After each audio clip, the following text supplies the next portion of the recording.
dibilang oleh Abraham Samad bahwa dia dikriminalisasi? Ya, pendapat Abraham Samad bisa benar adanya ya. Karena jangan sampai suara-suara kritis itu dari sudut pandang Abraham Samad ya dianggap pembungkaman. Saya juga cek kemarin kawan-kawan saya yang di pengurusan Jokowi Mani, saya tanya, ada nggak kawan-kawan melaporkan Abraham Samad? Ada yang melaporkan ini, ada yang nggak? Karena saya nggak sepakat dengan ketika kawan-kawan kritis dibungkam. Karena saya sampaikan sekali lagi, Abraham Samad adalah kawan saya. Walaupun saya secara pandangan politik berbeda. Dan saya pada posisi yang tidak sepakat dengan pembungkaman itu. Apalagi ada proses kriminalisasi. Tapi apa yang disampaikan Bung Ade tadi, ada sebuah peristiwa yang menjadi aduan masyarakat dan polisi yang paham soal itu. Kan kita juga tidak bisa menyalahkan apa yang menjadi tugas kepolisian. Gitu loh. Sebagai penyidik, nanti kalau seandainya ada laporan, semua orang laporkan, diabaikan, orang-orang ini marah juga. Tapi kalau tidak dilaporkan gimana juga? Gini, kita di 98 dulu berjuang sepakat bahwa jalan demokrasi yang terbaik adalah bagaimana penegakan hukum. Itu salah satu poin yang paling penting. Jangan sampai juga kita punya komitmen dalam proses penegakan hukum, malah kita membiarkan proses penegakan hukum itu sendiri. Itu. Tapi itu kedua, saya juga ingin menyampaikan bahwa jangan sampai proses yang sangat primitif masih kita iakan. Misalnya ketika ada perselisihan hukum, sengketa, kemudian kita main teror. Dan itu yang kita tidak suka. Hari ini kan terbuka semua. Misalnya sahabat saya, ini sahabat perjuangan saya, Abraham Samad, sahabat perjuangan saya. Dan saya sampai detik ini sahabat beliau. Dan saya hormat dengan beliau. Dan kawan-kawan yang lain saya hormatin sikap politik mereka, gitu. Jadi ya tinggal nanti dijawab dalam proses peradilan.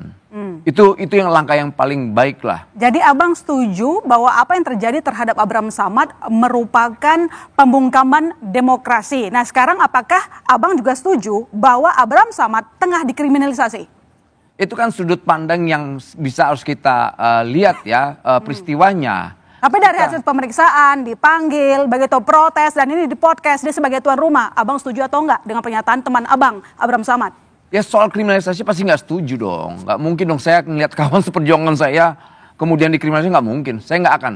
Garis saya adalah garis perjuangan saya. Saya tidak akan pernah membiarkan kawan-kawan seperjuangan saya, walaupun beda pandangan, dikriminalisasi. Jadi proses hukum ini masih wajar menurut Bang Noel? Sangat wajar, sangat wajar. Nah, itu pun akan terjadi di saya. Bahkan, saya ini pendukung Jokowi. Dulu saat 2021-2022, ketika saya membela Munarman, apa? Saya dihina. Dihina tuh jokor-jokor itu tuh. Jokor-jokor monster itu tuh. Yang lapor Abraham Samad jangan-jangan. Gitu loh. Dan bahkan hak perdata saya pun dicopot. Saat itu jadi komisaris utama. Lantas lucunya hari ini ada yang kena tindak pidana yang sudah putusan belum dihukum-hukum. Oh, siapa itu? Teman saya juga. Namanya? Sylvester. Oke, baik. Prof, sebelum saya bahas soal Sylvester, begini Prof, ada yang merasa ini memang dikriminalisasi, tapi ada yang merasa bahwa ini wajar saja, yang namanya penegakan hukum begitu. Ada yang menganggap wajar gitulah.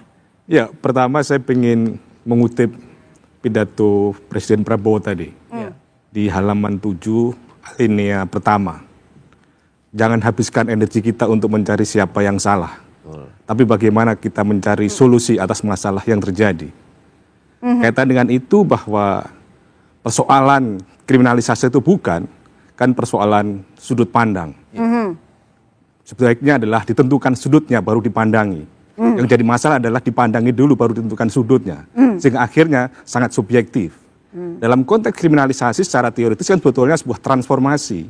Suatu peristiwa yang semula tidak bisa dipidana menjadi dipidana. Atau kemudian justifikasi suatu perbuatan untuk bisa dipidana. Tetapi secara populer adalah ketika ada satu praktek penegakan hukum, bagaimana seseorang yang sebetulnya tidak melakukan tindakan kriminal, tetapi pada akhirnya kemudian diproses hukum. Maka dalam konteks ini, apa yang dilakukan oleh penyidik ya, yang kemudian menetapkan perkara ini naik sidik, yang kemudian dalam rangka mencari alat bukti untuk membuat terang benderang perkara dan menentukan siapa tersangkanya. Maka dalam perspektif bahwa kemudian pemenuhan unsur untuk kemudian menetapkan tersangka, maka tidak cukup kuat alat bukti yang kemudian bisa dianggap sebagai sebuah kriminalisasi. Karena apa? Karena dalam konteks ini adalah seandainya bahwa perkara yang kemudian dianggap sebagai satu tindakan pidana adalah podcast, maka sebetulnya narasi-narasi yang mungkin saja yang mengemuka adalah tidak ada niat jahat untuk misalnya menimbulkan kerusuhan dengan membuat berita bohong. Atau kemudian tidak ada narasi yang kemudian menyebarkan berita kebencian atas SARA. Atau kemudian ada narasi yang kemudian dianggap sebagai satu fitnah atau kemudian dianggap satu pencemaran nama baik. Karena dalam konteks ini adalah sangat-sangat subjektif, misalnya pencemaran nama baik atau kemudian fitnah atau kemudian penyebaran berita bohong untuk kerusuhan tadi, menyebabkan kerusuhan tadi itu. Jadi dalam konteks ini memang sebetulnya kita apresiasilah apa yang dilakukan oleh penyelidik, ada sebuah laporan yang kemudian diproses, ada peristiwa pidana naik pada tahap sidik, tetapi kan semuanya masih praduga tidak bersalah. Maka akan lebih baik ketika dalam proses penyidikan nanti tidak ada satu alat bukti yang akurat, tidak memenuhi kualitas maupun kuantitas untuk menetapkan menjadi tersangka, maka perlulah kemudian mengedepankan bahwa keadilan kita sekarang kan bukan keadilan retributif, keadilan restoratif, keadilan korektif, dan keadilan rehabilitatif. Artinya bahwa pencarian orang untuk dipidana bukan satu-satunya. Artinya tidak harus berakhir sebagai tersangka? Tidak harus, karena memang prosesnya adalah masih tahap penyidikan, masih mencari alat bukti, buat terang-benderang perkara, baru menentukan siapa tersangkanya. Tapi Prof sendiri melihat ada yang salah tidak dari podcast Bang Abraham Samad? Singkat aja Prof. Saya kira bahwa podcast tadi itu salahnya adalah tidak berimbang. Framingnya hanya satu kubu saja. Mungkin itu yang menjadi persoalan sehingga media mainstreamnya akhirnya mengarah pada satu narasi yang satu sudut saja. Itu yang kemudian tidak berimbang tadi itu. Baik, saya ke Mas Ade. Kira-kira menurut Anda yakin nggak ada 12 orang ini bakal jadi tersangka? Saya bukan penyidik. Ya, itu yang pertama. Tapi mungkin punya pengalaman, harusnya tahu sih. Kalau berbicara pengalaman, berbicara bagaimana kita menangani satu perkara dan mendampingi telapor ya. Kalau dia naik sidik sih untuk membantahnya di dalam alat bukti itu betul-betul apalagi terkait video ya. Kalau video itu kita apa yang terjadi itu kan tidak ada alasan untuk mengcounter ke penyidik. Oh ini saya ngomong begini sebenarnya lupa gitu. Nggak bisa itu kan. Nah jadi memang ya saya rasa kalaupun misalkan memang harus ada yang jadi tersangka, itu hak kewenangan penyidik. Tapi Mas Lakso, kepada kewenangan penyidik. Baik, saya ke Mas Lakso kalau begitu. Mas Lakso, saya membaca pernyataan Anda, mendengar pernyataan Anda bahwa mengatakan bahwa Abraham Samad ini dikenakan pasal karet. Kenapa Anda yakin? Ya saya yakin, karena memang pasal ini bukan hanya pernah dikenakan kepada Abraham Samad.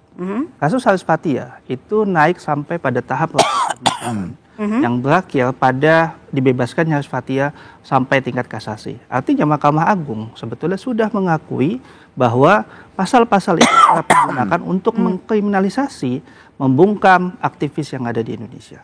Dan yang menjadi hal penting yang perlu saya garis bawahi dari tadi diskusi adalah podcast Abraham Samad itu sudah ada sejak 3 tahun lalu. Bagaimana mungkin ketika mensrea atau niatnya dibentuk pada 22 Januari 2025, tiba-tiba realisasinya itu dilakukan 2 tahun sebelumnya. Dan kalau bisa dilihat di podcast ya, silahkan dibuka di sini pun tidak ada masalah.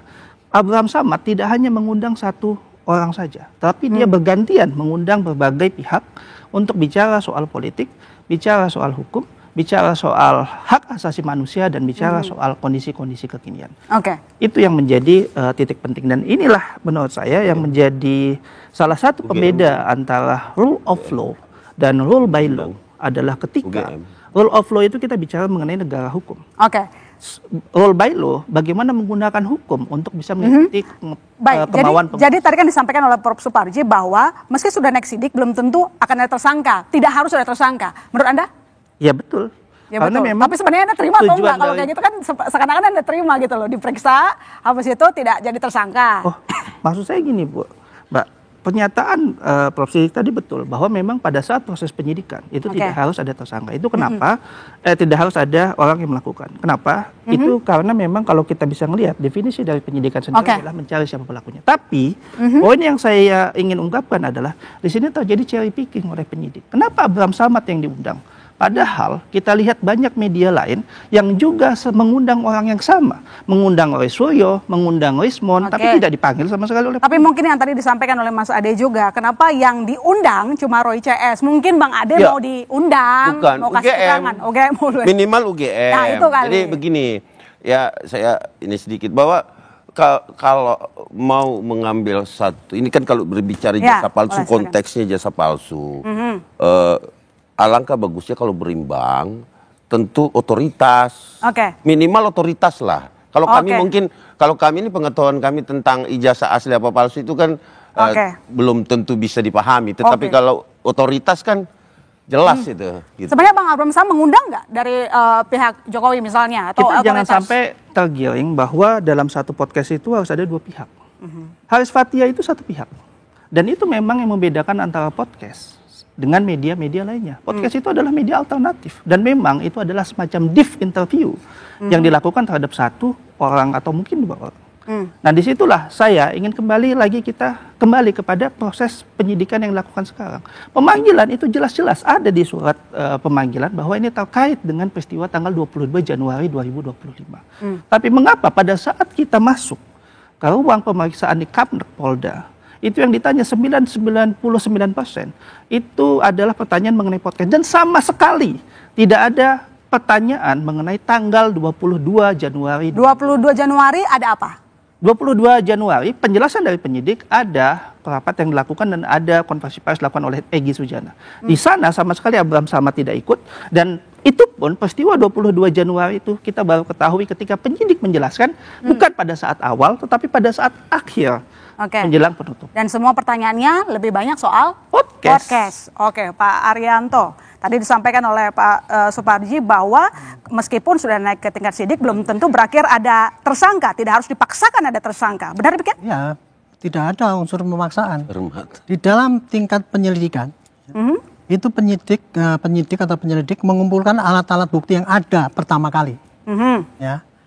Nah, setelah diteliti selama 1 bulan kemarin itu penyelidik merasa bahwa ini ada cukup bukti bahwa ini ada suatu unsur pidana, maka itulah dinaikkan menjadi penyidikan. Nah di dalam penyidikan itu belum disebutkan siapa tersangkanya, hanya terlapornya. Kemarin saya baca pemberitahuannya itu gitu ke jaksa ya. Ada 12 terlapor. Kenapa itu muncul? Itu karena itulah yang masuk di dalam LP yang dilaporkan. LP itu dilaporkan dengan bukti-bukti yang ada. Setelah bukti itu diteliti selama 1 bulan, merasa bahwa ini ada unsur pidana, maka kemudian dinaikkan menjadi penyidikan. Nah, langkah pertama yang ditanyakan adalah ya klarifikasi, karena dulu waktu penyelidikan belum datang kan gitu kan. Makanya pasti ada klarifikasi. Tapi satu lagi saya ingin menjawab gini ya. Mengenai masalah ini ujaran kebencian ini, podcast dan sebagainya ini kok melanggar pidana apa tidak ini ya. Ini saya tadi melihat pendapat Pak Profesor, penyidik sekarang ini cukup hati-hati. Artinya apa? Sebelum ketika menentukan alat bukti itu, dia bukan hanya alat bukti yang diterima itu saja, tapi dia sudah mencoba menjajaki kepada para ahli, saksi ahli-ahli, ditanyakan apakah ini masuk unsur pidana apa tidak, mengenai delik yang pasal karet itu tadi. Itu penyidik tidak menentukan sendiri. Itu penyidik yang mengambil saksi ahli. Nah kalau saksi ahli itu menandakan itu ya berarti nanti ada yang jadi tersangka. Tapi kalau tidak yang 12 terlapor itu tidak semuanya menjadi tapi yang membingungkan menurut dari tim Abraham Samad, Pak Arianto, yang dipanggil kejadian 22 Januari. Tapi yang ditanya podcast itu kan. Jadi fokusnya itu lokus deliktinya itu beda banget. Saya tidak tahu ya kenapa penyidik nanyanya gitu. Tapi yang saya tahu yang namanya klarifikasi itu adalah ingin tahunya penyidik apakah alat bukti yang disampaikan pada dia itu benar-benar terkait dengan yang bersangkutan.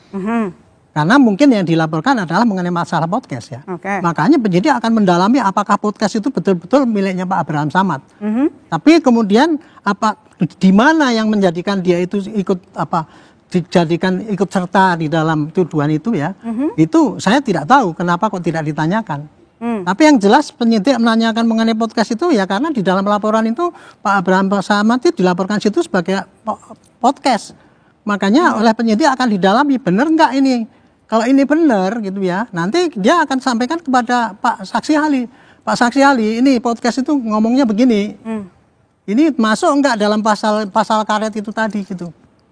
Gitu. Nah, nanti kalau pasal karet itu dikatakan masuk, ya ini pasti jadi naik penyidikan dan yang bersangkutan bisa jadi tersangka. Tetapi kalau Saksi Ahli itu mengatakan enggak, itu tidak termasuk dalam ujaran kebencian, itu termasuk dalam kebebasan berbicara, berpendapat. Itu jadi nggak masuk. Itu jadi ada dua kemungkinan, tergantung daripada bukti awal yang dikumpulkan oleh penyidik pada tahap penyidikan.